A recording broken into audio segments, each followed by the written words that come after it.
Ini Watrack sudah pasang HK original HKS. Okey. So sekarang kita bagi you dengar belum ada pasang downpipe punya bunyi dulu. Okey guys.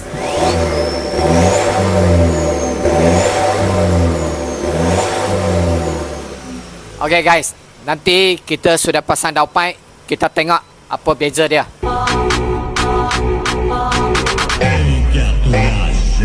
Ni sudah pasang downpipe nah. Kita dengar dia punya bunyi.